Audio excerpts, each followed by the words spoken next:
Chapter 33. Manasseh was 12 years old when he began to reign, and he reigned 55 years in Jerusalem. But he did that which was evil in the sight of the Lord, like unto the abominations of the heathen, whom the Lord had cast out before the children of Israel. For he built again the high places which Hezekiah his father had broken down, and he reared up altars for Baalim, and made groves, and worshipped all the host of heaven, and served them.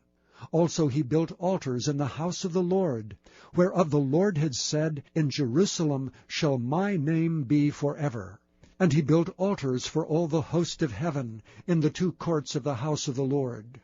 And he caused his children to pass through the fire in the valley of the son of Hinnom. Also he observed times, and used enchantments, and used witchcraft, and dealt with the familiar spirit and with wizards. He wrought much evil in the sight of the Lord, to provoke him to anger.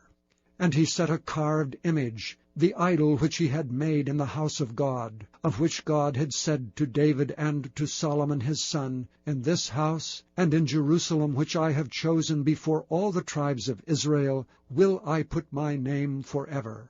Neither will I any more remove the foot of Israel from out of the land which I have appointed for your fathers, so that they will take heed to do all that I have commanded them according to the whole law and the statutes and the ordinances by the hand of Moses.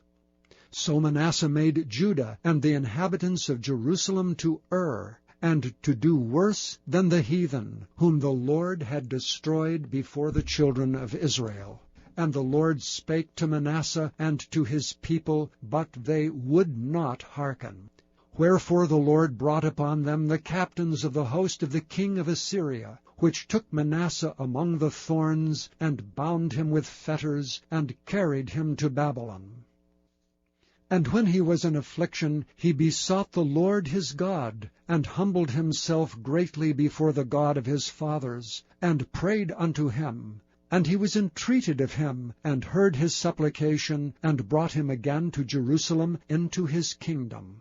Then Manasseh knew that the Lord, he was God.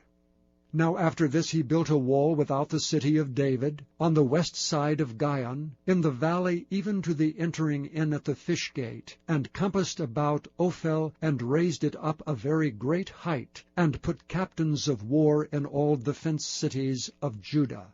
And he took away the strange gods, and the idol out of the house of the Lord, and all the altars that he had built in the mount of the house of the Lord, and in Jerusalem, and cast them out of the city.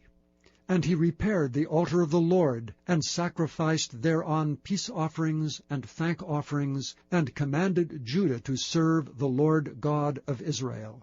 Nevertheless the people did sacrifice still in the high places, yet unto the Lord their God only.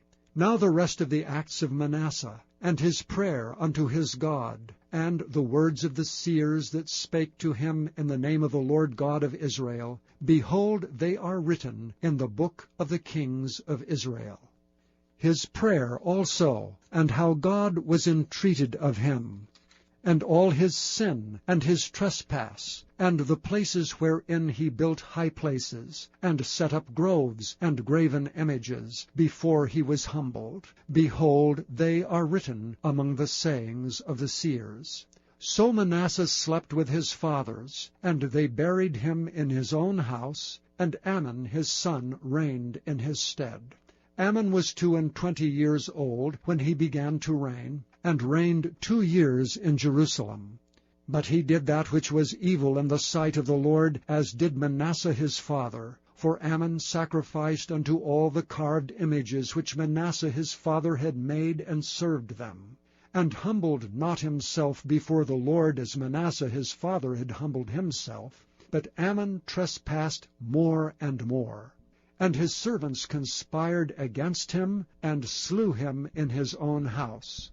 But the people of the land slew all them that had conspired against King Amon, and the people of the land made Josiah his son king in his stead.